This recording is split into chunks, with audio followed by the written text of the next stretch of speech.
Right. So we're out here temporarily. So thanks for being flexible.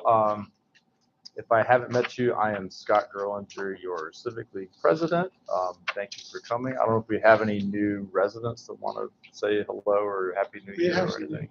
Well, you know what? Maybe so I'm Scott. This is Chris, one of our vice presidents. Brenda is our secretary. Gray is our treasurer. Zach is one of our members at large. That's it. That's all for board members here tonight. Yeah. All right.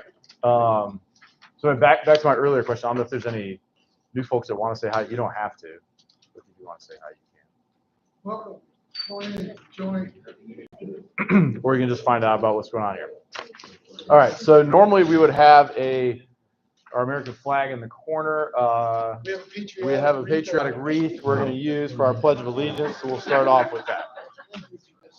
All right, so everyone please rise. We will knock that out. I pledge allegiance to the flag of the United States of America and to the republic for which it stands, one nation, under God, indivisible, with liberty and justice for all.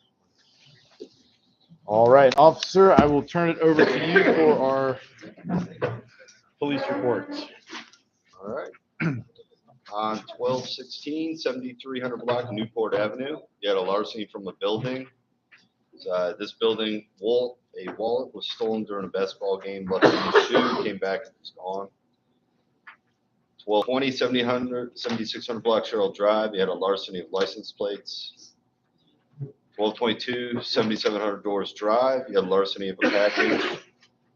On 12/23, 500 block Timothy Avenue, you had a pizza stolen from the pizza delivery guy. Yeah, he got out of the car. He went to approach the house, and somebody came out, ripped the pizza out of his hands, and took off. 12/23, 300 block Maycox Avenue, you had a stolen vehicle. Vehicle was left running for about 20 to 30 minutes. Vehicle was recovered a few hours the same day. 12/25, 300 block Bradford Avenue. You had a shooting at the occupied dwelling. Suspects were from an earlier incident, returned to the scene and fired at the house, striking it. 12/26, 100 block Burleigh Avenue. You had a burglary to a residence. Unlocked window as point of entry. Jewelry and wine were stolen from the residence. On 14, 7700 block Doors Drive, burglary to a residence. The doorknob was tampered with. 2 gold chains were the only thing stolen. He declined to have forensics process the house. On 113, 500 block Sterling Street, the larceny from a building. Ex-girlfriend returned to the property and took several items. January 19th, 500 Timothy Avenue, he had burglary and theft of a vehicle. Suspect was known to the victim and charged with both incidents. 125, 7600 block Granby Street, burglary non-residence. The convex container was broken into and restaurant items were stolen, paper plates, straws, cups, things of that nature. That's what we had. Any questions? You've been really busy. What kind of wine was it? He asked what kind of wine.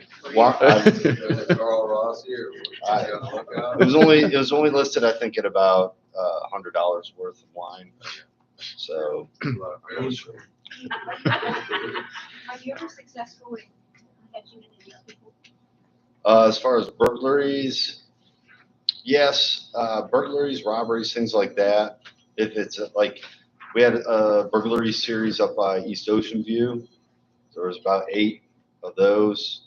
We were successful in catching them and getting confessions for about 8 of them. We had some burglaries on Tidewater Drive at Coasters and Bicycle Place, and 2 others nearby. They were all done by a 14-year-old juvenile who was caught, and we were able to close all 4 of those. We just had a robbery series, 7 robberies, same individual, had a AR style rifle. He did 7 robberies, a couple in the red, up by Ocean View, East Little Creek, and then down East Little Creek. He was just apprehended a couple days ago over the weekend. It ended up being a BB gun, but he was caught and confessed to all 7 of those robberies. So the arrests are coming in. Some of the burglaries, the home burglaries, are a little bit harder, but because the businesses have more cameras, more camera footage and things like that. So that's why we have better luck with them. So camera footage is always helpful. That greenhouse on Burley, it's all boarded up now, or what are they gonna do with it? I'll have to get code to see what their final thing is going to be. Whether I don't know if they're going to demo it or what. So we'll find out. I know they're boarded up and selling I think it's 209, 211, and 215 West Little Creek Road. Yes. So those were problem houses as well.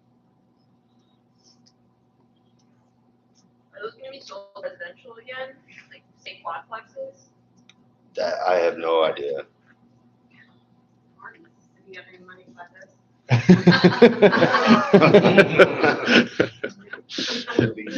So yeah, if I'll be honest, like I probably won't find out. Somebody else will probably find out before I do. I'm not sure what they're doing with the houses, but I can ask codes what they're if it's on schedule for demo or whatnot. Was there not a shooting at Miller Mart Friday night? So the one on Ogden Avenue didn't occur at the Miller Mart. It occurred back over by the playground. There was 3 individuals outside hanging out. They were approached by some other individuals by the playground. They opened fire on the 3 that were hanging out. The 3 hanging out returned fire. Several cars and apartments were struck. One individual was struck in the neck from the group that was hanging out. It's non-life threatening, but it's under investigation. So it's not theft, it's not a stick up, it's like gang. I'm not saying gang. I don't know if any of them are gang related or if any of them are gang members. It just appeared that they may or may not know each other. But it's real fresh, so it doesn't have anything in the case summary for me. It just says that they saw them hanging out, opened fire, they returned fire, and then fled. So the reason it's at the Miller Mart is they got the guy that was shot in the car, drove him up to the Miller Mart. Those were adults. I believe so. I would have to double check, but it didn't say anything about juveniles. Okay. Well, thank you, sir. We appreciate it. We'll, nothing crazy here like in Isle of Wight, so we're just doing the arraignments. Thank you. All right, I'm gonna let Vice Mayor Thomas say a few things. He has apparently other civic leads that he represents and he's gonna go to, but he said we were the most important, so he came here first. That's correct. That's correct. I got a few things that I want to update y'all on, and then thankfully, because the transit department's here, I gave them a short list of things to make sure that they inform you on as well that I would have updated you on. But real quickly, and then of course I'll take any of your questions or things back to City Hall that you need me to do. With regard to the old Rite Aid property at Ward's Corner, the owners of that property have kind of been shopping it around to try to find a new tenant. Kind of the rumors that I'm hearing is they have not been able to find a tenant, so now they're looking at whether they might tear the building down and then look to build something new or recent or sell it to a new user. So big question mark there. We'll see what ends up happening. With regard to the DePaul Hospital site, I believe we've all seen the plans for the Next Steps for Success program that's going to be built on the side of that property that is closer to Newport. But also, if you'll remember, there was a large piece of property closer to Granby Street that they had not yet planned anything for. Right now, according to the owners, they have drawn a plan to put some townhomes and carriage homes on that property. All of it would be for sale, not for rent. And they're basically issuing that out to the building to communities to see if that's something that would be affordable to develop there. And so if that's something that's able to be developed there and affordable, then they would come back later on to the city to have that property zoned. So stay tuned there. I would expect that if it moves forward in any sort of way, they will be coming to do some sort of presentation to you all. Real quick on the utility work that's been going on Little Creek Road over by Meadowbrook. There's probably only a few weeks left in that project until it completes. If you don't know, that is a project that moved the sewer lines from the backyards of those properties to the streets. When they got into the street and they replaced all those sewer lines, they looked at the 2 water mains that run down Little Creek Road and of course realized that they were installed in 1909 or something. So they've found the money and they're going to rip the street back up and replace those 2 water mains, and it's going to take another 6 months of interruption on that roadway. But hopefully come mid to late summer, that project will be completed. And then finally, an update on this building here. Nothing has really changed as far as the plans go. We're still shooting to close it down in the next few months. And then as a reminder, the construction should be finished in April of 2027. We'll have a grand reopening. Any questions and anything I can take back downtown to City Hall for y'all? Yes, sir.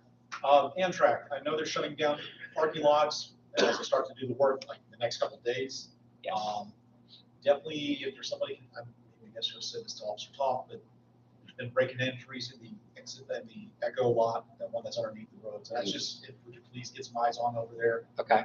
You got that beautiful Amtrak set up. Now we're gonna tear up the lot. I understand it's got to be torn up to build. Yeah. But I just want to make sure that's brought to the attention. I'll mention that. Yeah. So what we're going to be doing is we're going to be running a shuttle, and I think you know this, but for everybody else, we're going to be running a shuttle from the station to a remote lot, which is not that far away, really, during the time that construction is ongoing at the casino. And that's a good point. I'll make sure they're aware of that. What's the deal with completion Of the casino, actual dirt movement should begin in the first week or 2 of February over there, and then looking about 18 months of construction, give or take whatever happens in the construction world. Yeah. Yes, ma'am. How about the parking lot where Target was supposed to be going in? It's all torn up and every time you look through, there's piles of cement. Yep, they are still actively getting all the rubble out of that property is what they're telling me. Is there a possibility? Yeah. I can't hear you. I'm so sorry, Chair. Possibility that we get- No one has confirmed anything for yet, no. Actually, I was just on the phone with somebody that could not confirm it yet. You know, we're gonna be the original plans, or did they modify that? They're the plans that were modified as of early fall. It was in the paper at that point. So it's pretty close to the original plans. A bit different. Yes, sir. Well, the CVS property that you were talking about earlier, I was under the understanding that our 20-year plan, we were gonna demolish all of that. Is that still happening, or? So we don't own it. It's owned by a private entity. And so we can't require them to demolish it short of us buying it from them. So right now we will see if they rent it out to somebody else, there's nothing we can really do. If they decide to tear it down and any sort of reuse requires city approval or city votes, then we have some sort of influence in it. The city does not own that property. Yes, Glenn? Farm Fresh? I was actually just talking to a gentleman on that property as well. The owners, again, for anyone who doesn't remember, the owners of the old Farm Fresh property is a real estate trust out of Canada. They, as of a week ago, really are still saying they don't know yet what they want to do with that property. They're still exploring their options. So we are engaged with them. We are talking to them. They don't have any firm plans to bring forward is what I'm being told, but they're looking at their options still. Do you know when the fishing pier is supposed to be in place? I do not. The fishing pier at the At Granby base of the Street? Granby Street Bridge. I have not heard. But I'm of pointing any because it's on the map update. there, Yeah. No, I don't have any updates on that. Okay. I know that because there was some neighborhood unhappiness about it, that they've slowed it down a little bit to engage with those neighborhoods by the bridge. But I don't represent those neighborhoods. I Right. don't get direct Okay. reports. Yeah, they didn't like it. So, yeah, they did not as well. All right, any other questions or thoughts? With regards to the house on Burley, behind Side Guy, I mean, do we need to check with codes to find out what's gonna happen to that property, or? Possibly they know, but last I heard, the rumor I heard is that the owner was selling. I don't know if that means that it's on the market, if it's sold, I really don't know. Codes might know just because they're over there so often. I know they were going by weekly.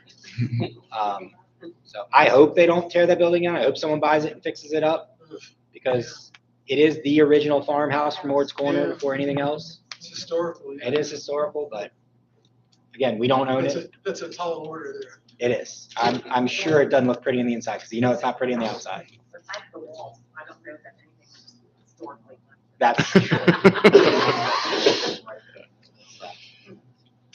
All right. Anything? All right. Transit's going to do a great job of giving y'all an update on a bunch of stuff that's also happening, not only just the bike lanes, but everything else. So appreciate y'all doing that, John. Thank you very much. All right. I'm off to the next Civic League. Thank y'all. See you soon. Thanks, Martin. All right, just before we get to transit, I'm going to have CW Gaskill come up and say a few quick words about the, I don't know how to describe this, the rework at Yeah. North Shore Playground, right? I appreciate you letting me go just finished, first. Yeah. So it's like a lot of stuff to talk about. Yeah. Anyways, yeah, I'm CW Gaskill with the Stormwater Division here in Norfolk, and we were the division that did the work at North Shore Park. What that was really to deal with that drainage issues going on. We had a big mud hole at the very bottom.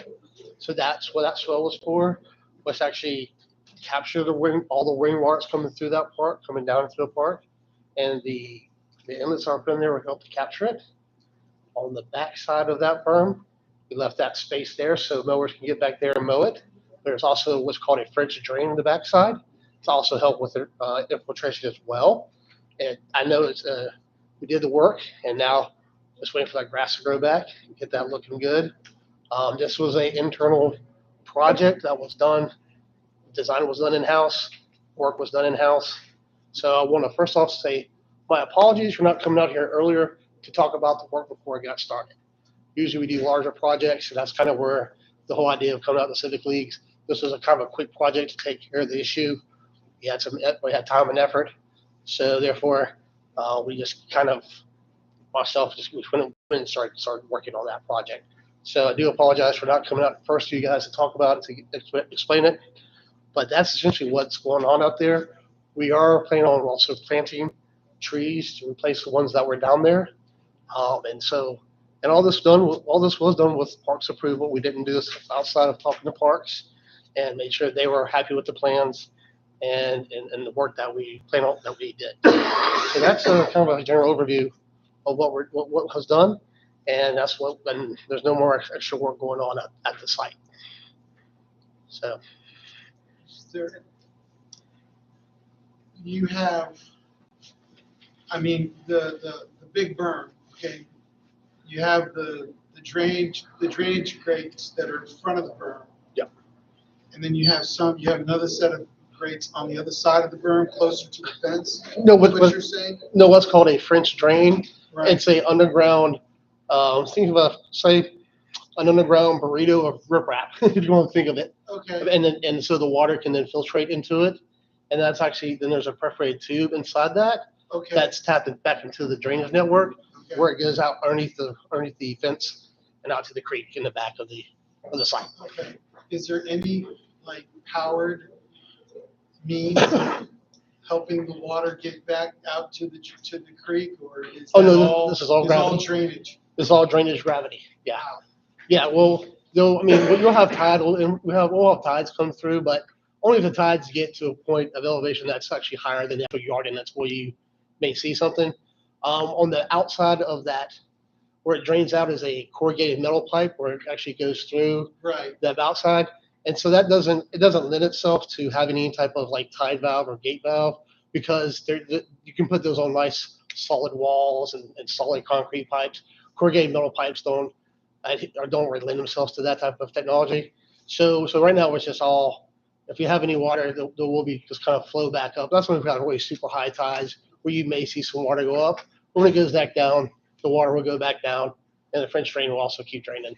So I walk my dogs every morning down North Shore, and that was one of my pit stop areas. Sure, yeah. And I was always going out there, and I'm an engineer, so I'm trying to figure out what the heck they're doing over here. With Right. the houses connecting Yeah. and everything, and I was just trying to figure out, but it just seems like all those holes that were dug go below the elevation of the creek. Well, you will have to have the base for the yard inlets.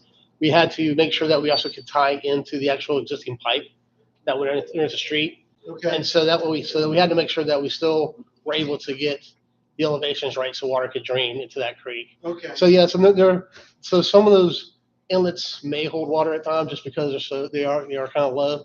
But again, but they'll drain naturally. There's no difference in what's happening in the manhole where the water is at. It's just that's where that's going to be at in that manhole too. So Right, we can't only do so much against the tides themselves. right. So but hopefully we're making the site drier and making improvement. That was really the whole gist of the project. Right, right. Okay. Just on a related note, my property is on that creek on the opposite side from where you guys were working. And I've often wondered if that creek hasn't filled up over the years with sediment and silts actually coming from the roadway into the creek. And based on what you just said now, those pipes being below that level, would it not make sense to try and get some of those To dredge sediments the out of creek. that creek so that the water could actually flow more easily into that? But that is tidal water. I understand that. but Yeah. Obviously, there'll be times when it's high and times when it's low. Right, So when right, it's low, then right, the water right. will flow out. Yeah, from what I know from the outfall, the foot of the outfall, it's the pipe itself is maybe a quarter full of sediment or buried into the ground. The rest of the pipe is open.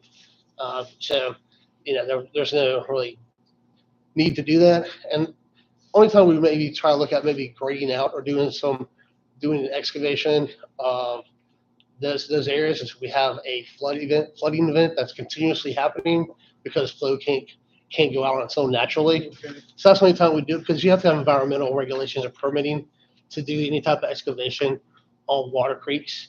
And so you can do some maintenance, and that's a very small amount of area right there at the outfall. But actually, we say do some dredging, thinking of really dredge out a channel to get flow going. That would be a permitting nightmare with EPA and the Chesapeake Bay Foundation. So unless there's a real need, as in like if we have some serious flooding issues, it would be very hard to get that past permitting. So, yep. Quick question. So are we gonna see fences fixed, and are we gonna see the road that was placed in there fixed also? Oh, you mean the Yeah, I've been gone for a week, so I don't know Sure. if something happened while I was gone. well, I mean, our goal was to put all the where the construction site was, have it back to where it's growing grass and everything else. So if we keep an eye on it and see how things go. And again, it's our crew that's doing it, so we can always go back to our guys and say, hey, scarify it, put some more seed and sod out there. So that's what we'll keep an eye on it. It is, but it's like, Oh yeah, it's no problem.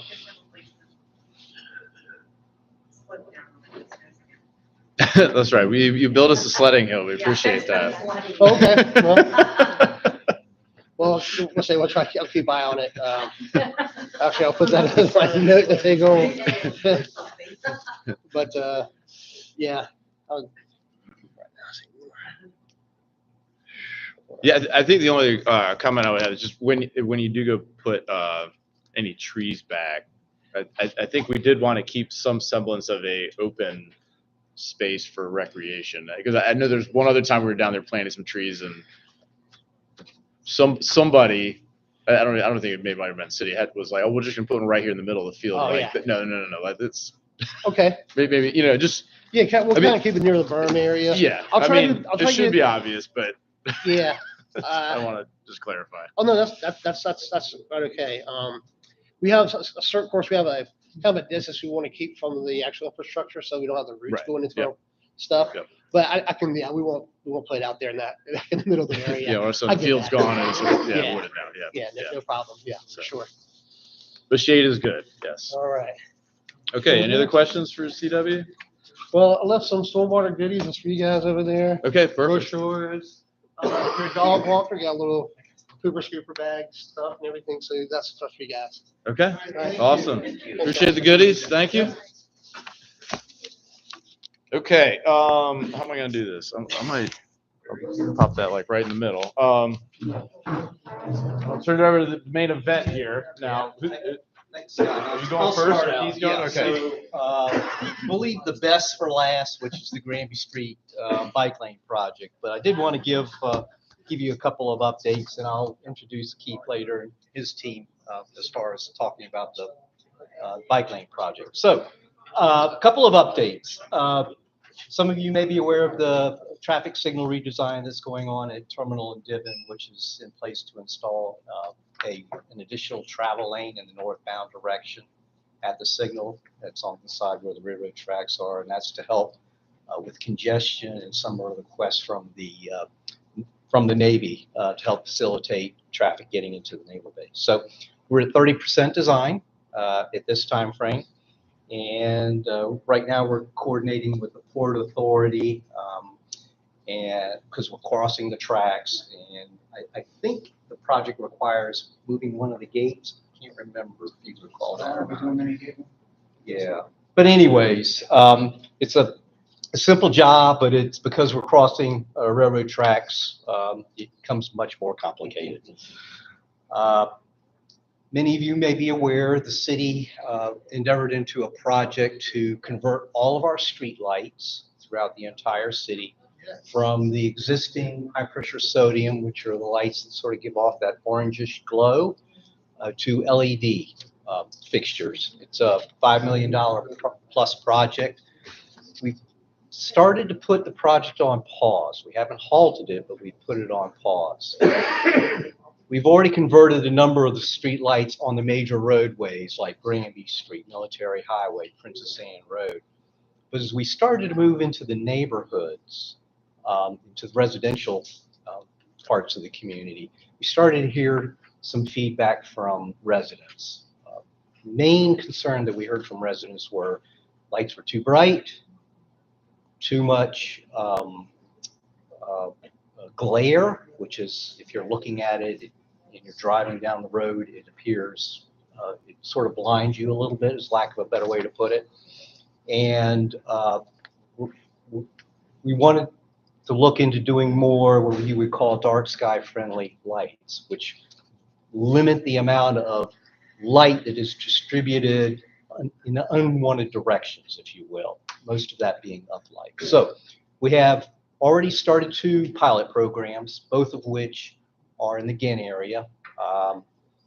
We're specifically with those 2 pilot programs looking at the sort of the pedestrian scale, the 10-foot high traditional fixtures.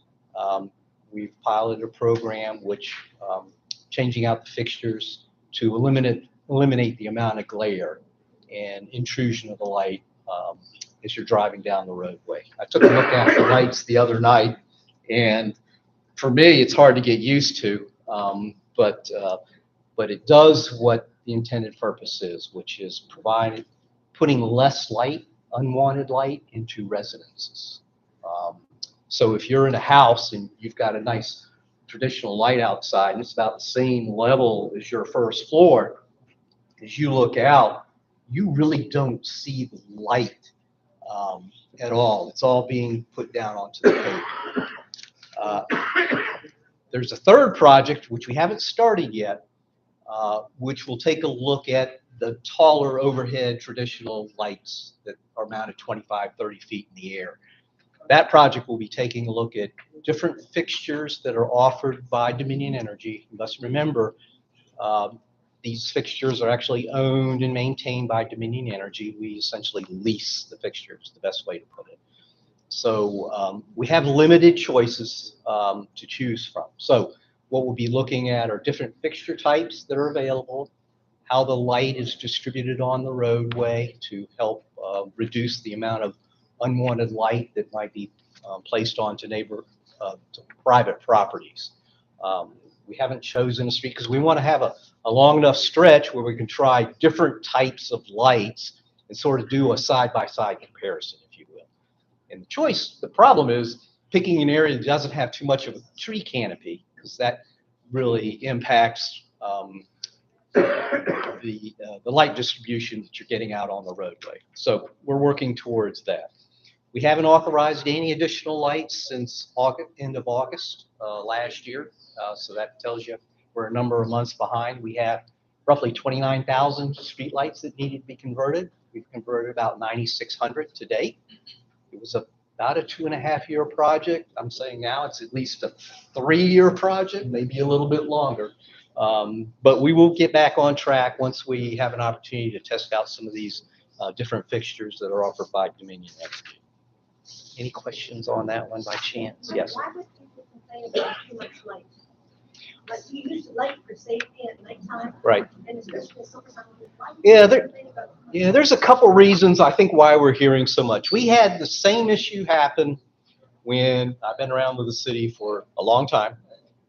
When we converted from mercury vapor lights, which were sort of a white glow, to high pressure sodium, we had the same issue, very similar issue, let's just say that. And what you have to remember is a lot of those lights that we're converting have actually been out in place for 5, 6, 7 years. And with high pressure sodium, after about 4 years, the distribution, the amount of light that's put out by the lamps starts to dip off. So the existing lights over time have degraded, and people have just gotten used to it because it takes a long time to happen. So now we're replacing a 7-year-old light with a brand new one, and wow, it's much brighter. So there's a little bit of shock from that. And the other piece of that is that some folks are concerned with LEDs tend to have more blue spectrum light than a high pressure sodium does. We're only offered 2 different types from Dominion Energy, 3000 Kelvin, and these are color temperatures, 3000 Kelvin and 4000 Kelvin. Those are the only options we have. We're trying to work with Dominion Energy to have different offerings. Different offerings would have more warmer light, a little bit more yellow, if you will.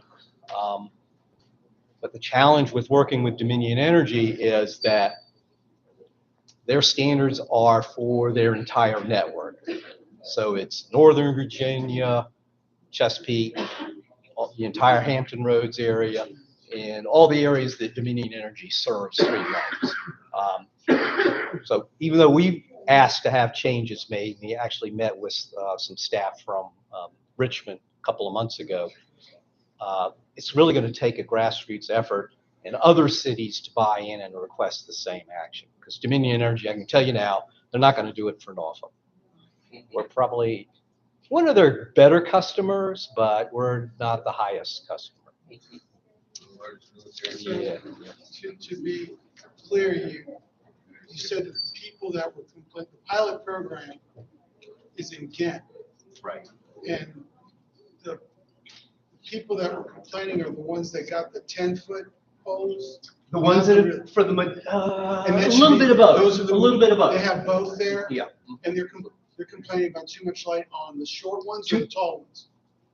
Both. Both they're It complaining? really started with the lights. We did, I'll give you a little too much history here, but we did a conversion on Princess Anne Road over in West Kent. Our designer, because we didn't do the design work, that went out and was doing the assessment, frankly, over-designed. And so as a result of that, we put a higher wattage fixture than we really should have for the characteristics. So that sort of started the ball rolling. But as folks noticed the change, they started to educate themselves, if you will. And based on some of the information that is out there, there's a group called Citizens for Responsible Lighting. Citizens for Responsible Lighting. I've seen that. Yeah, and they'll probably ask to come to your Civic League, which is fine. They went to Talbot Hall. We were there last month meeting with them. So they have a lot of wants, but again, we're limited to what Dominion Energy offers us. Right. Yeah. Maybe you just picked the wrong neighborhood. No. Pick our neighborhood, let us try and see if You you know. get fewer complaints. And some of the, and I'll be honest with you, some of those concerns are valid. You know, if you really ask me. Yeah. Well, you know, there's 2 ways of looking at that. Yes, I think you had a question. Personally, I don't know about anyone else, but like when driving across a bridge or something like that, right? You got to get out to the peninsula. The lumens from those lights that they replace, it really hurts my eyes. Like the brightness, that's the lights mentioned in lumens. I'm not sure. But do you know what the lumens are that they're recommending? What they're saying? It's Who really the- good. And it's another point, what you're saying about bringing the light down lower, I'm a fan of that myself. There's bollards, they're about 3 feet, that do really good security stuff for bars. My question. Yeah, our project is a conversion project. So whatever is out there today, we're replacing it.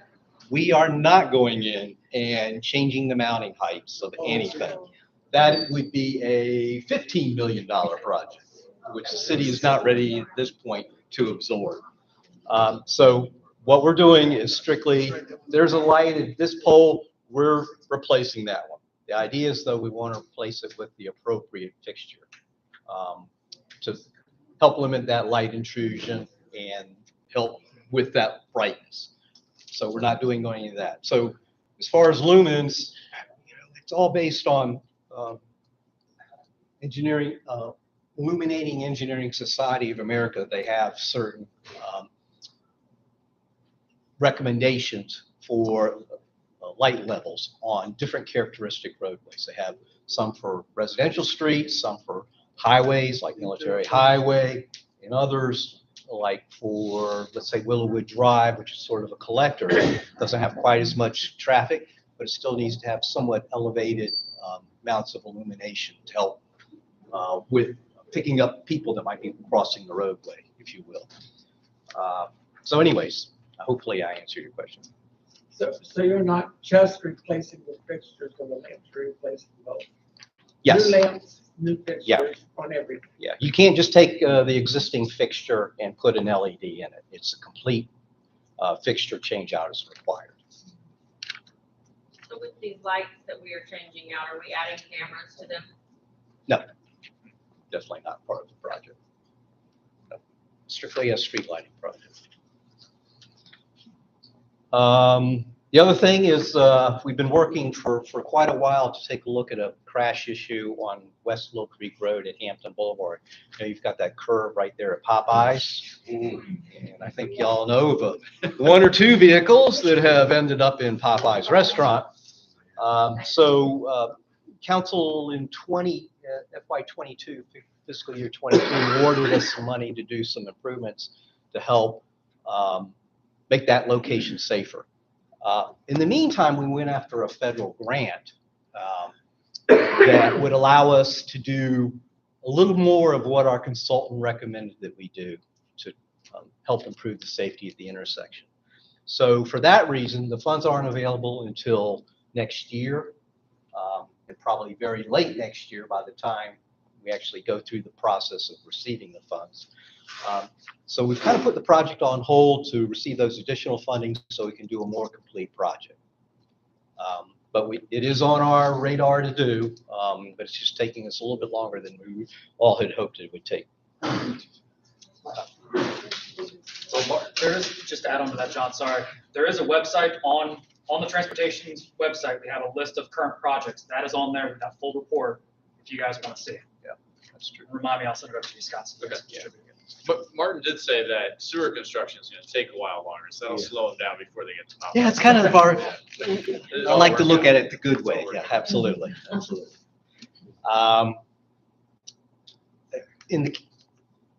We'll get this information to you. There's a Hampton Roads Planning District recently completed a at-grade railroad crossing study throughout the region. And their findings were that 5 of the top 25 locations are in the city of Norfolk that need some safety and or mitigation measures. I guess which are the top 2? Granby and Little Creek Road. That study just sort of identified and gave the data points and the information as to those locations that really need to be looked at. They also ranked them in initial priority. Those 25 locations, Hampton Roads Planning District is going to take a deeper dive looking at more closely at the data and thinking about what sort of improvements should be considered to improve safety and also help with congestion that occurs when trains are blocking intersections. I know you've probably noticed it as I have. Trains are getting longer and the crossings are getting blocked longer and longer. And that is a nationwide trend. That's just not because Norfolk Southern, it's throughout the country this is happening. So stand by for more information on that. But at the same time, the city engaged the services of one of our consultants to take at technologies that we should consider that might be more implementable in a short term. So we had them look at the grade crossings in the Ginn area, which are including Church Street, Colonial Avenue, Llewellyn Avenue, Granby. Yes, and Granby. So they furnished an initial report to us, a draft. We've met with them and we had some questions about some of the technologies that they're recommending, some of the vendors, if you will. So they're doing another deep dive on information gathering from the consultants from the vendors to determine what is a cost-effective solution that can be implemented in the short term. So stand by for that. And it's something that we think could be used at other locations, including the ones that we already have a major project in place, 28? 27, I think. 27 we did a request probably about 4 years ago now, a project to do advance warning for the trains here at Moore's Corner area to advise motorists to take an alternative route. Our idea with the consultant is trying to come up with other more innovative ideas that have come up since we went for this application, one of which is some of you may use it when the port is having trains cross at Hampton Boulevard at Terminal. They push out a notification telling you that a train is crossing at that location. Yeah, so you have to subscribe to it, but it's a great product. So we're asking our consultant to take a look at those types of technologies It's as well. usually after the fact. The gates have gone down, I'm sitting there, I look at my phone, oh yeah, train's coming. Yeah, sometimes, yeah, technology is great, isn't it?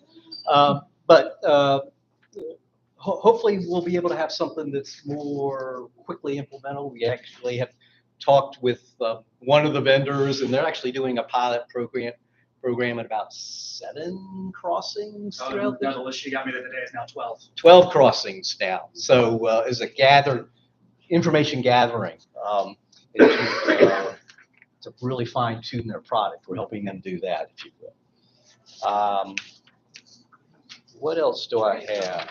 Can I ask a question on that? Yes, I'm sorry, yes. It's just left field here, but have you guys thought about putting cameras up at those crossings and then actually looking at the amount of time those trains spend there, and if they stay over the Bingo. correct amount of time, you start fining them? Can't do that. And instead of paying those fines, maybe they would fund an underpass?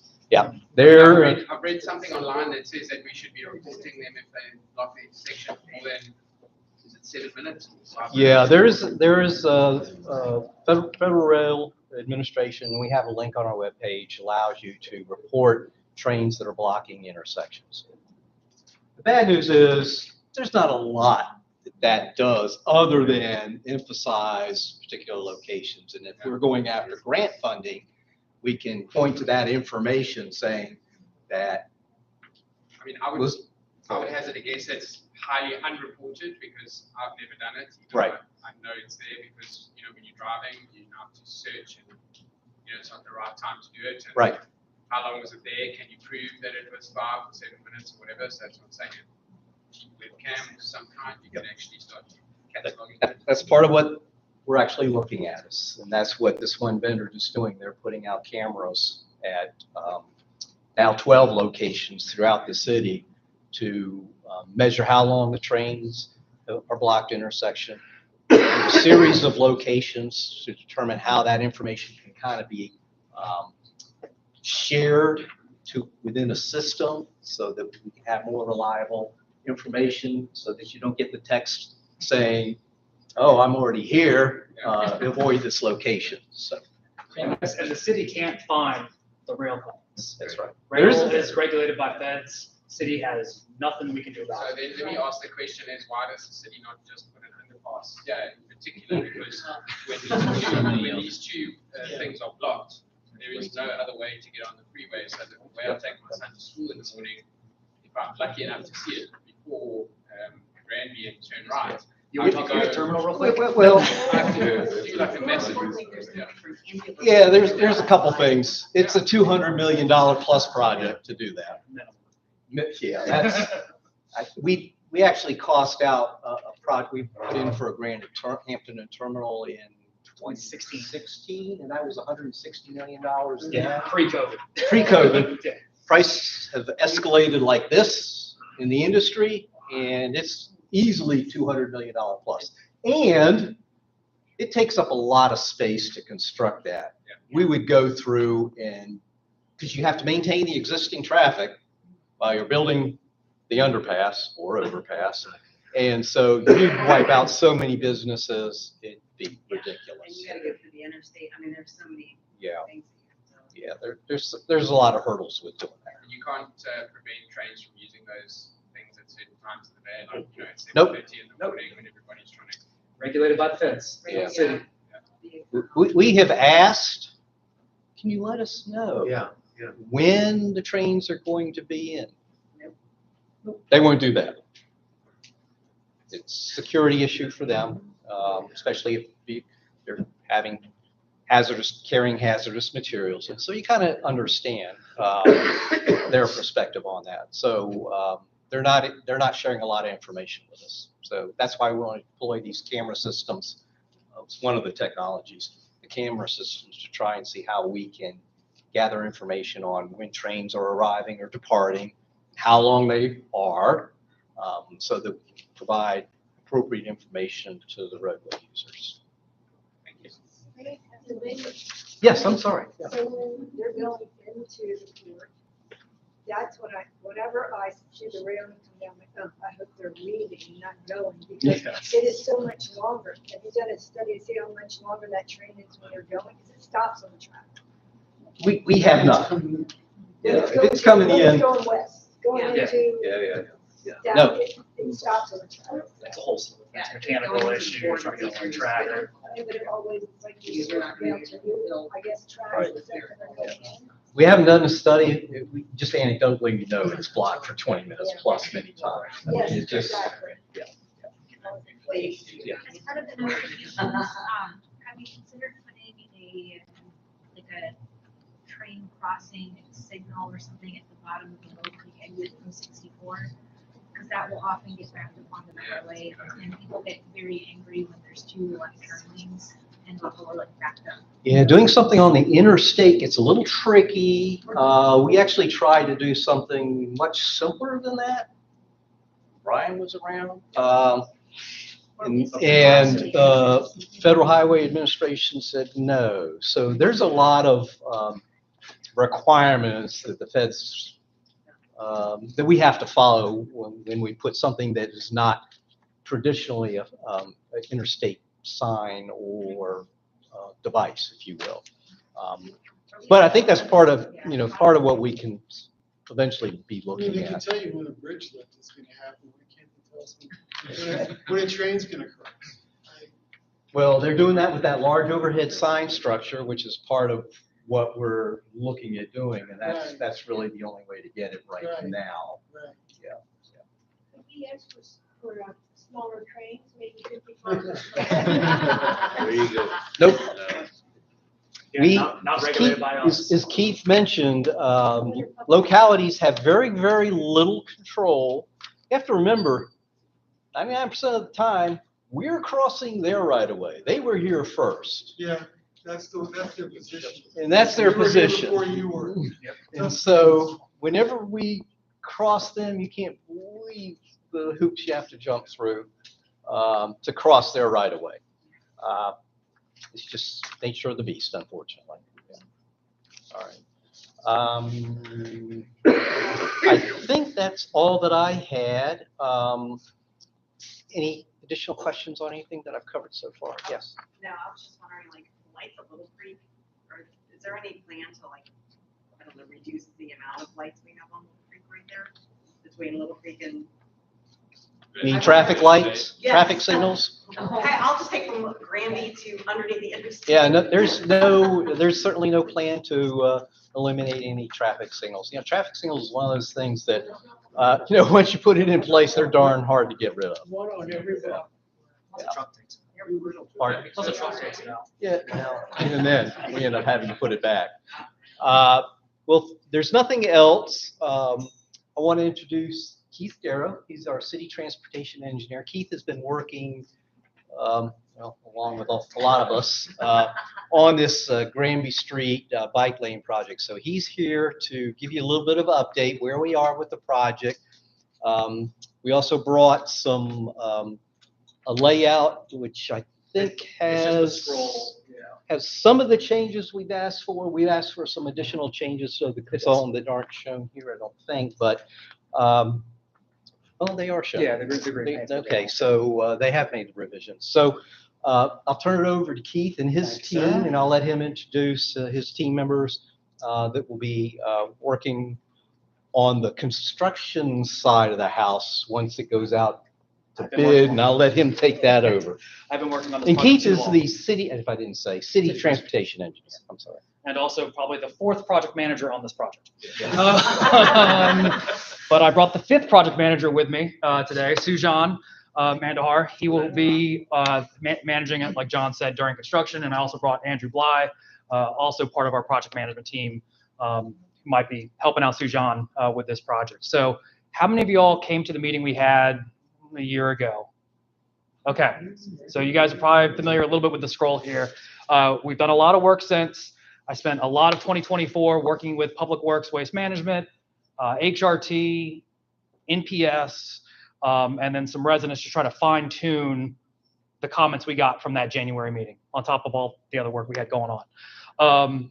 So for those who aren't familiar with the project, we received money 2022 roughly, state federal funds for bike lanes from Willowwood all the way to Admiral Toth, repurposing that outside lane into a protected buffered bike lane.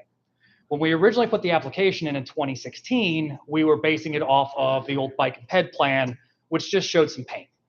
A lot of time has passed. We've learned a lot with bike infrastructure from our pilot loop that was put in about 2015. And we realized that people want more protection, a little more infrastructure than just paint on the road, especially on a road like Granby Street. So we spent many years doing public outreach, traffic analysis, gathering input from the public, and we've gotten to the design we have now.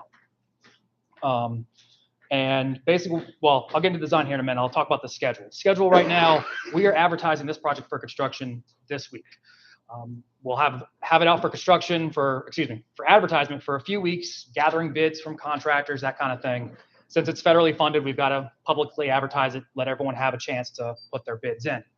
Once we get those bids, we got to go through VDOT, got to go through all the hoops that we've got to go through to authorize the construction. And then finally, we'll be able to get this thing to construction. Looking at roughly a spring timeframe for starting.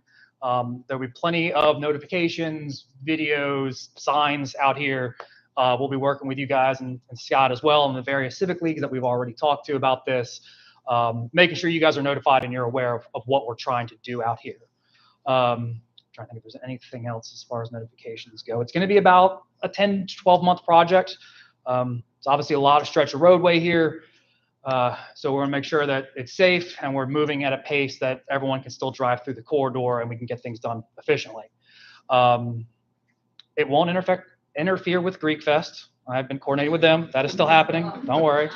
That is happening in May. If you guys aren't aware yet, it's mid to late May 18th, I believe. In a meeting with them last week about it. It's not getting canceled. We're just coordinating maintenance of traffic while we're all trying to work along Granby Street. I think that's about it for schedule. Any questions on the schedule? And then I'm going to get into the design a little bit here and we can gather around. Hopefully you guys like each other enough to kind of gather around the table here. Yes, sir. Yes, sir. Yeah, we're not going to close, the roadway down all, the entire stretch. What we'll do is we'll probably work, and it'll depend on the contractor and what he's got capacity for, in little blocks. We'll move up the corridor and then move down the corridor, essentially. 2 to 3 blocks at a time, possibly half a mile at a time. Depends on what, we can figure out with our right-of-way group and making sure that we're coordinating with everybody properly. So, Do you want to talk quickly about a couple of the supplemental projects that we'll be doing? yes, thank you, sir.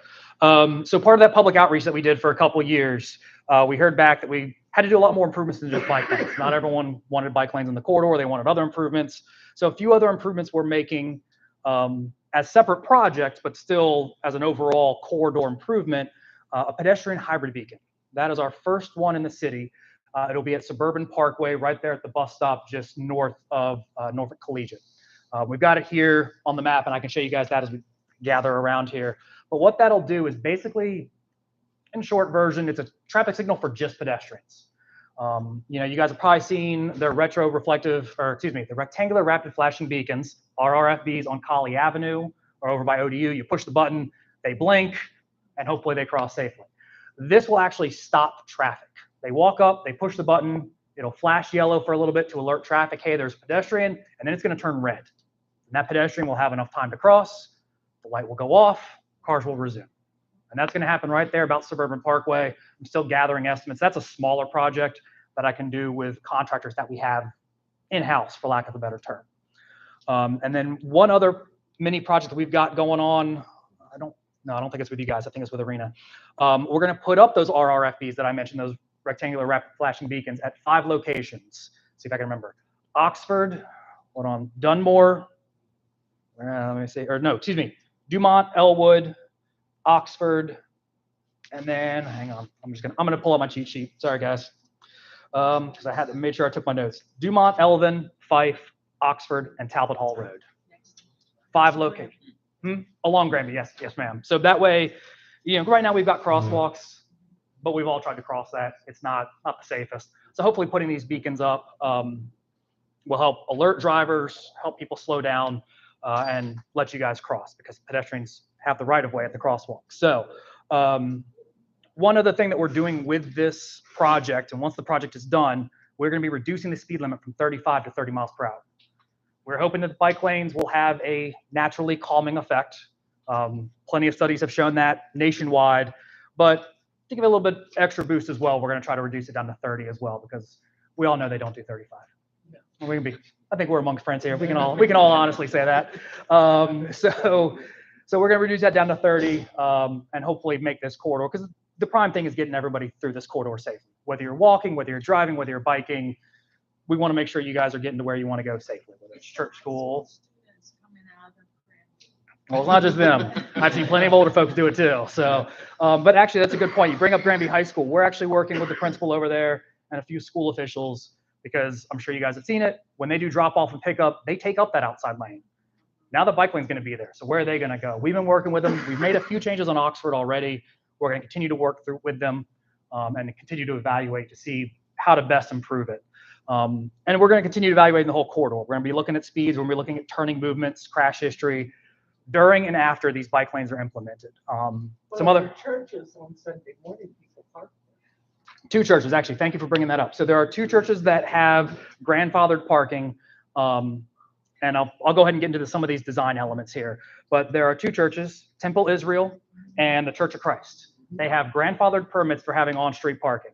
We've made accommodations for that while they still got those permits to do an off-road path, essentially. So the cyclist, if the cars aren't there, the cyclist can keep going forward Monday through Saturday. If it's on Sunday or Saturday for Temple Israel, they can go up on this widened sidewalk so they can move around the cars and they're not trying to get into the center lane there, what is now the center lane of Granby Street. We want to make sure, like I said, keeping everybody safe. So we're widening those paths out at Church of Christ, Temple Israel, and also at the Harris Teeter, because we had a few pinch points. There are plenty of vehicles on there. We want to make sure things are still operating properly. And that intersection of Little Creek is one of those key points. There is already a multi-use path right there in front of the Harris Teeter as you guys are going northbound on Granby Street. We're going to widen that out a bit more so it can handle the cyclist traffic that is going up there as well. So they can get on that path, get to the signal goes green, they can get back into the bike lane. And again, we can look at how that works through the intersection here, get a little more detail. For the buffer between the travel lanes and the bike lanes, that's what I spent a lot of time on in 2024, going back and forth, making sure we had this right. If you guys have seen Llewellyn when they haven't been hit, we have flex posts along the center of the buffer. Yeah, we try to maintain them, but you know, they go down, they go down as faster than we can replace them. But they are square in the center of that buffer strip. Here we did things a little bit differently. We have a physical curb in the bike lane, like almost think of it like a wheel stop you would see in a parking lot, and then a flex post. And those alternate back and forth. They're not blocking any driveways. Places where we have driveways close together, you guys will see we don't, well, hopefully it's a little tiny, but places where we have driveways close together, we just didn't do any of that physical protection because we want to make sure people can get into their houses, obviously. But these longer stretches in between driveways, we have this curb stop flex post combination. But those aren't in line with each other. They're not linear. We're actually, and you guys can see the images here, it's actually going to go curb stop, flex post, curb stop, flex post. They're going to be offset. The curb stop is going to provide that protection from the vehicles. The flex post will kind of help, you know, just visually grab people's eyes. But in that extra buffer space is where people will be putting their trash cans and things like that, because it's still a very heavy residential corridor. Like I said, it took me a long time to work with waste management to find something that they could work with. So that buffer area will not only serve as protection for the bike lanes, but also serve for city services as well. So that's kind of why it's laid out the way it is. I'm trying to think if there's anything else. There's a lot to talk about on this thing. So any questions before we get kind of people together? Yes, ma'am, in the back. So I know like if you're a cyclist, Mhm. I see them cutting down the main road anyway, taking on center lane and just cruising down until they get to whatever point they want to get to. I don't know that they'll travel up on the sidewalk or do that. I mean, have you thought about that, or can they get over? We have. I mean, and if they feel confident enough to get into that center lane, they are more than welcome to. I mean, cyclists are allowed in the lanes whether there's bike infrastructure or not. There's something we in the engineering industry we call level of stress, and some cyclists, the dedicated ones, can travel Granby as much as they want and feel safe. I'm not there yet. So we want to encourage people to get comfortable cycling. So we do have that buffer there or that off-road path so they feel comfortable doing it. So they, just like any vehicles driving in the roadway, they're going to have to look for people, you know, other vehicles in that lane, so they're not cutting anyone off. And I've been in talks with our communications department to try to figure out how to best educate the public on interacting with each other for vehicles and cyclists. You know, because we've had Llewellyn, we've had Collie, but this is the first type of bike lane of this scale in Norfolk. So we want to make sure people are aware of who can do what. And really, it's more for the cyclists directionally going with the flow of traffic. Correct. Not the other way, because that will Oh, throw yeah. off the driver, and that's where all that accidents, I think, happen. Yeah, and I think we can all say that there's different levels of education for cyclists and drivers alike, and it's just a matter of making sure everyone's informed and doing our best to get that information out there. And there are various cycling groups that try to do their best to do that, and we'll try to do it from our side with the vehicles and anyone else who might not be aware. Yes, sir. Did I get it right about this? Did the speed limit before or after will all go to 30? Oh, 30 after, from Willowwood to Toth, we'll drop down to 30 after the project's complete. Yeah, we'll probably do it as construction starts, kind of makes sense. Yeah. There's construction activity, you like to slow speeds down anyways with the construction zone. So realistically, it'll happen. Yep. Yes, ma'am, you had a question too, and then I'll. It took us a long time to realize those poles are worthless. How much money have we wasted on them? Llewellyn and 35th Street, every place you go, there's even on the Granby Street Bridge. How much money have we spent on those poles? How come it took so long for Good. people to realize they weren't working? Well, they are there to visually grab your attention, and yes, they get hit plenty. I don't even know how much money we've spent on that one. I don't know that I want to know how much money we spent on it, but it's there to grab the attention. And you know, I think we're at a point in Norfolk where our culture is shifting. Vehicles haven't been used to this bike infrastructure, so the more that gets implemented, the more we build this out and people get accustomed to it. Hopefully, the fewer flex posts we have to replace. It's more so about getting their attention, because if I drive over a reflector, I'm not going to notice. If I hit a flex post, even though I'm not supposed to, if I hit it, it's grabbing my attention real quick. If you've driven Llewellyn Avenue, you've seen we've tried a couple of different types of devices, little white raised domes with reflectors, some curves, which look pretty on an advertisement from a distributor, but with implementation, really, why did I order this? So, so we are learning. The other trick to this is in some areas, we've got a little bit more room to work at this location. Part of the big issue, quite frankly, on, for example, Llewellyn Avenue is putting in devices that help accommodate street sweepers. Yeah. Still gonna have that function go on. And once you put in a bike lane, that's no longer a travel lane. So vehicles that aren't driving over that, so debris accumulates even more in that lane. So that's really been one of the challenges. Some of the flex post knockdowns, frankly, good part of them in the very beginning was all street sweepers taking them out. Yeah. And actually, that brings up a good point that I haven't mentioned yet. Another group that I was working with was fire rescue. These curb stops are mountable for their trucks because their trucks are bigger. They've got bigger tires. They can handle moving over these wheel stops essentially. Average passenger car is not going to be able to do it, but their trucks can. And we've spaced it so they're wheel well. I mean, they're going to take off flex posts. Let's just be honest. If the emergency happens, but they can travel in that lane, in the bike lane, if an emergency happens. So that was also part of the coordination that I had to do. Got you, then I'll get you. Are you good? All right. All right. He's on his phone. Yes, ma'am. As a pedestrian, I love these like stopping crosswalks, but as a driver, it sounds like a lot of stopping points in addition to all the red, like all the lights. Was there a study about how much stop time it would increase by having these 5 crosswalks in such a small area? Not for there is a traffic analysis. It's on our webpage, but that was just for the signals. Yeah. Typically, with those RFBs, it's not enough to actually be measurable. To be honest, it's pretty negligible. You know, Collie, we haven't really seen that and the limited, quite frankly, the limited number of pedestrians that are crossing Granby Street is really, really low compared to Old Dominion University, where there are gaggles of students. Right. So really, it's going to be a negligible. Yeah. We put them up on Collie, you know, I want to say 4 or 5 over on Collie.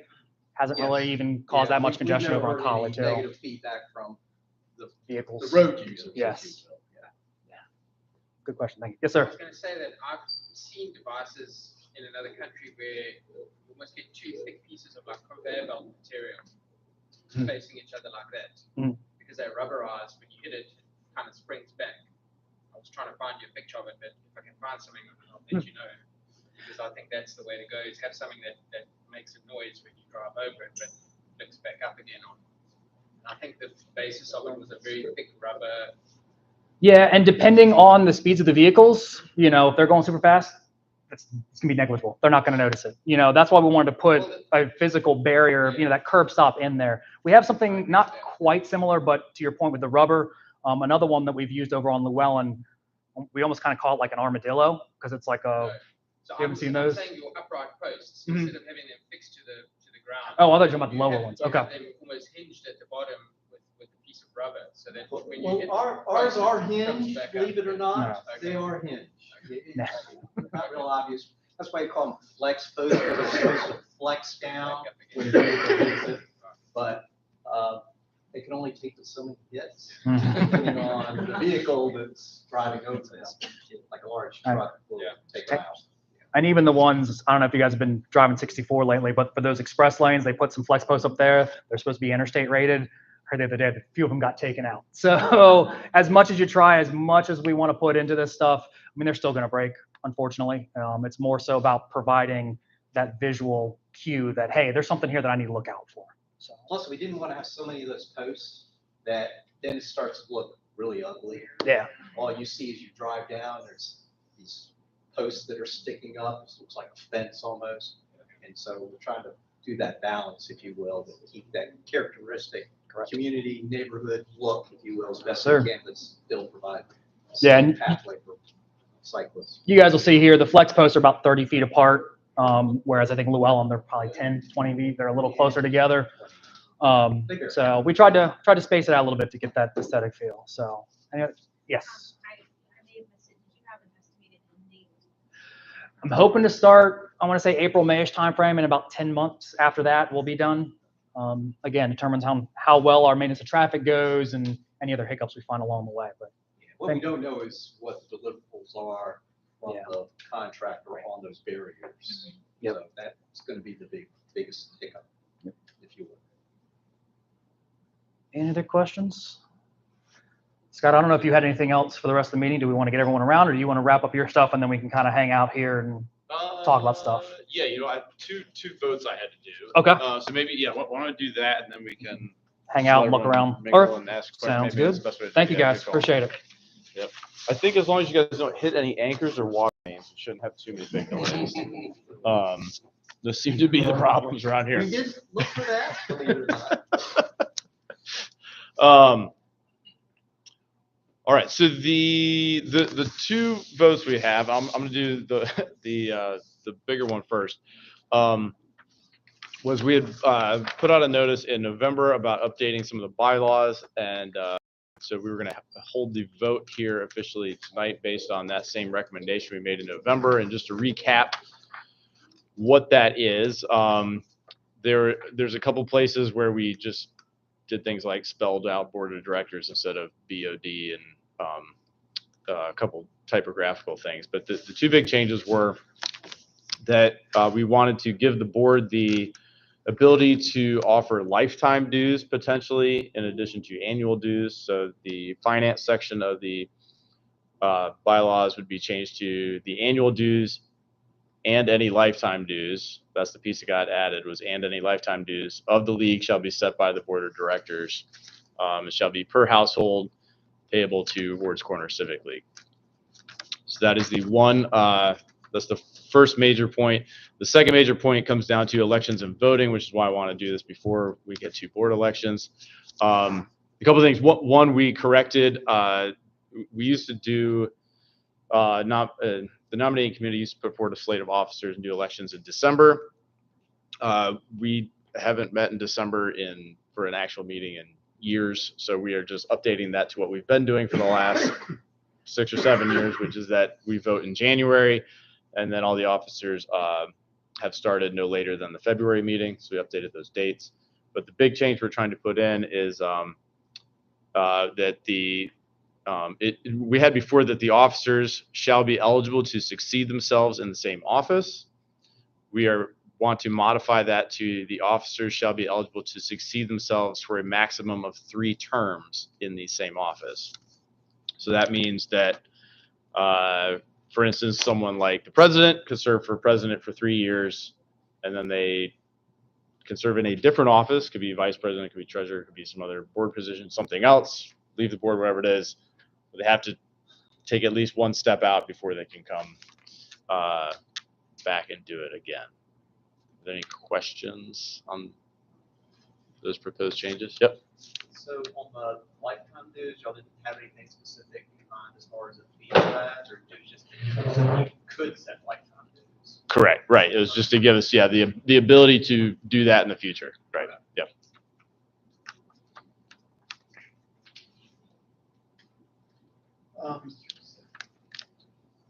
So is that what we're talking about still? As far, I think the biggest thing is, at least my objections would be, is I would not want to see a post go vacated just because of a term limit. If we don't have somebody to put in place of somebody that's exceeded their term limits, to say that nobody is there isn't a solution. I think we need to either put language in there to sit there and say, well, unless otherwise voted upon by the membership or something, that the term limit can be exceeded. There should be a general guidelines that it should be offered up to anybody else who wants the position at the end of 3 years. I think to just sit there and say that that the positions would be vacated. I mean, So basically- we could have 3 or 4 board officers say, I don't want to do this anymore, and just leave it vacated.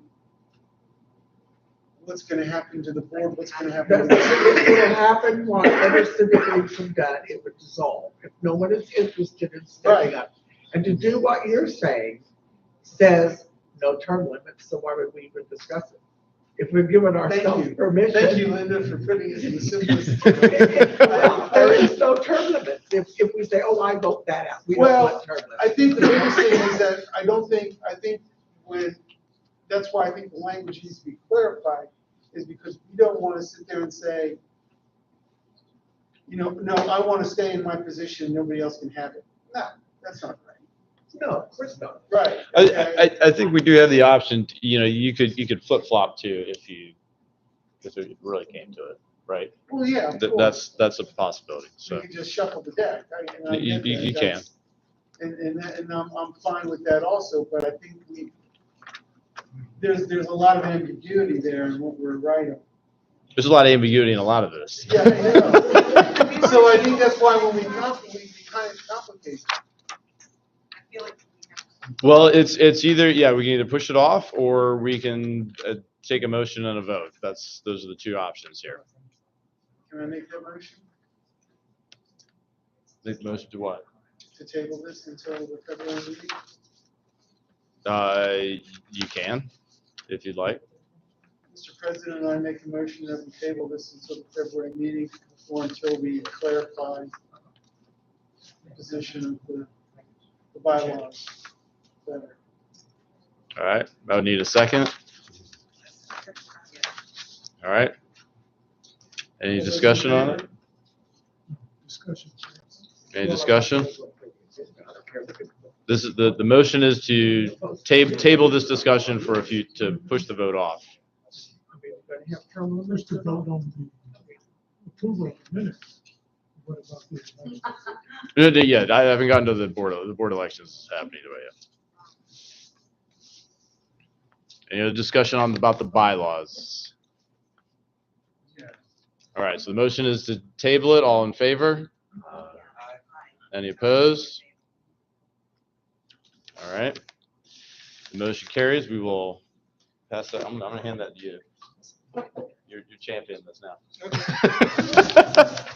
All right. And then we just get to the board elections. So the slate of officers that we have for this time around, kind of somewhat to this point, is the same set of officers we currently have. That is myself as president. I can tell you this, God willing, this building will get demolished, and that will be my crowning achievement as president. I will step aside next year.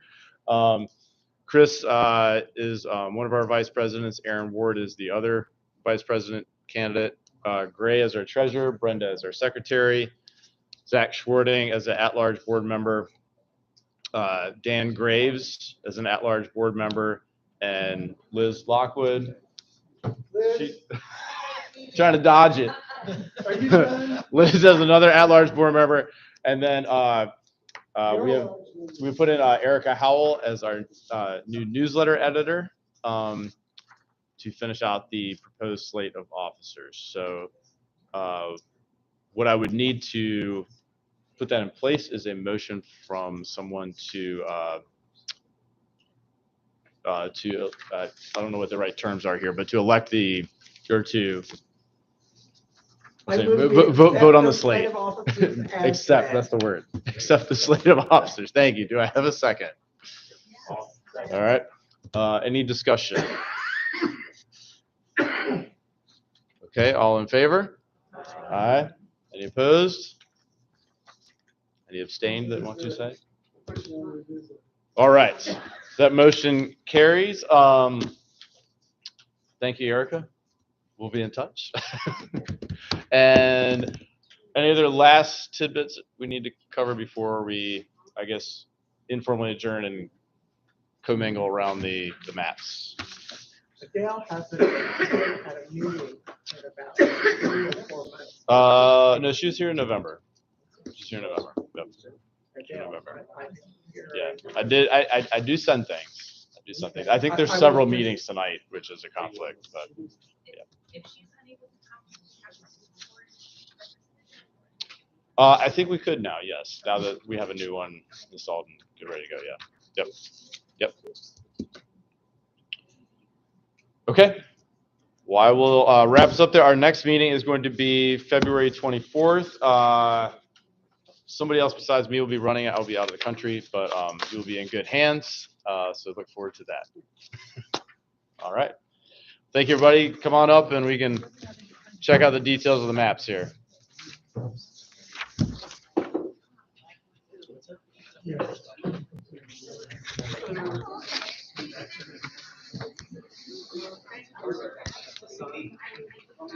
So,